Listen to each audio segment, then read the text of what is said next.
নমস্কার, doctor Indradeep Maiti, consultant nephrologist, Apollo hospital, Kolkata.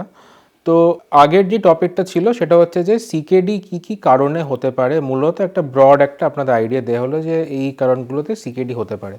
এবারে CKD হওয়ার পরে আমাদের কিভাবে আমরা ট্রিটমেন্ট করবো? আমার কোনো ওষুধ আছে যেটা কিডনিকে পুরো রিভার্স করে দেয়? দুর্ভাগ্যবশত না, এমন কোনো এখনও ওষুধ নেই যেটা খেলেই কিডনি রিভার্স হয়ে যায় কিংবা নর্মাল হয়ে যায়। একটা স্টেজ অবধি রিভার্সেবল থাকে যদি আর্লি স্টেজ হয়, মানে মোটামুটি জিএফআর ওই 50 থেকে 60-র মধ্যে যদি থাকে, তবে যদি কজটা আমরা জানতে পারি আইদার সুগারের জন্য হলো কি না কিংবা প্রেশারের জন্য হলো কি না, আর যদি ইউরিনে যেই এসিআর অ্যালবুমিন যেই এক্সক্রিশনটা হয় সেটা যদি 30-এর নিচে টার্গেট করা যায়, তাহলে অবশ্যই চান্স থাকে যে কিছু ক্ষেত্রে রিভার্স হয়ে যাবে। কিন্তু ওভার 80%, 85% কেসে রিভার্স হয় না। তো আমাদের সিমটোম্যাটিক ম্যানেজমেন্টগুলো করতে হয়, যেরকম কি সুগার কন্ট্রোল, যেটা আমি বলেছিলাম সেটা ইম্পর্টেন্ট। প্রোটিনের জন্য ওষুধ যেগুলো দেওয়া হয় সেগুলো রাখতে হবে।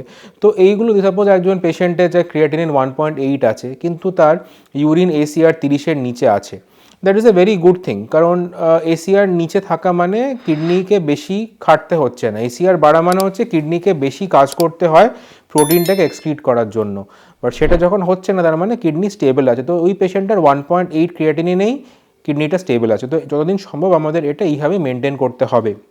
এই 1.8টাকে কমে 1.34 এই জিনিসটা হবে না। হ্যাঁ, হতে পারে যেটা আপনারা টিভিতে অ্যাড দেখে থাকেন যে ওই খুট করে ফাস্টিং করে নিলেন কিংবা মানে 12 ঘন্টা 14 ঘন্টা উপোস করে থাকলে সেরকম ব্যাপার, ওই জিনিসগুলো অ্যাবসার্ড আর প্র্যাকটিক্যালি ফিজিবল নয়। কারণ ক্রিয়েটিনিনের মাত্রা শুধু কিডনির ফাংশনে নয়, একটা ওভারঅল মাসেল মাসকেও ইন্ডিকেট করে। যেই মানুষের মাসেল মাস বেশি থাকে তার ক্রিয়েটিনিন স্বাভাবিকভাবে বাড়বে।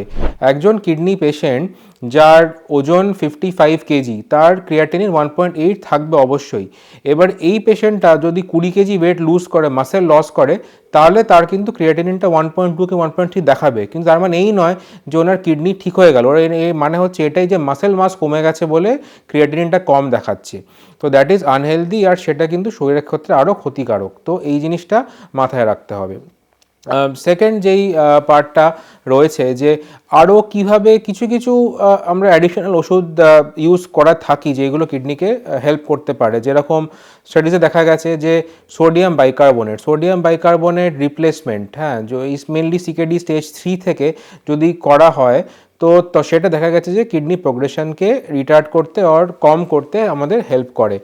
তাছাড়া কিছু কিছু ক্ষেত্রে কিছু সাবসেট যেটা মেনলি ডায়াবেটিকে আমাদের যেটা গাট বলা হয়, মানে পেটের ভেতরে অনেক অর্গানিজমস থাকে, হেলদি অর্গানিজমস থাকে, ব্যাকটেরিয়া। ইনফ্যাক্ট আমাদের হিউম্যান বডি যত সেলস রয়েছে তার থেকে বেশি কিন্তু হচ্ছে ব্যাকটেরিয়ার প্রকাশ আমাদের বডির মধ্যে। এই হেলদি ব্যাকটেরিয়াগুলো কি হয়, সেটাই কিডনি পেশেন্টদের মধ্যে পেটের হেলদি ব্যাকটেরিয়াগুলো খারাপ হয়ে যায়।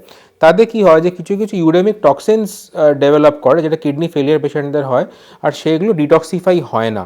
তো কিছু বড় বড় স্টাডিজ, ইনফ্যাক্ট আমাদের নিজস্ব দেশেরই বড় ডেটা রয়েছে যেখানে দেখা গেছে যে সাপ্লিমেন্টেশন অফ প্রোবায়োটিক্স, মানে এই প্রোবায়োটিক্স কিংবা প্রিবায়োটিক্স, এইগুলো কিন্তু কিছু কিছু ক্ষেত্রে এগেন আর্লি স্টেজে আমাদের কিন্তু কিডনি ডিজিজ প্রোগ্রেশনে হেল্প করে।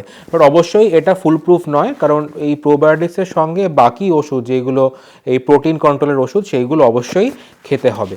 তাছাড়া হচ্ছে যে হিমোগ্লোবিন অ্যানিমিয়াও কিন্তু যদি বেশি থাকে সেটাও কিন্তু কিডনিকে ডিজিজটাকে আরও প্রোগ্রেস করায়। তো হিমোগ্লোবিন ইমপ্রুভমেন্ট, সেটা হচ্ছে হেরিথ্রোবিন ইনজেকশন দিয়ে, এগুলো যদি ইমপ্রুভ করা হয় তাহলে কিন্তু কিডনি ডিজিজগুলো কন্ট্রোলে থাকতে পারে। তাছাড়া ক্যালসিয়াম ফসফেট ব্যালেন্স, যদি ফসফেট লেভেল বেশি বেড়ে যায় সেইগুলো কিন্তু কিডনিতে এফেক্ট করতে পারে, তো সেইগুলো আমাদের কন্ট্রোল রাখতে হবে।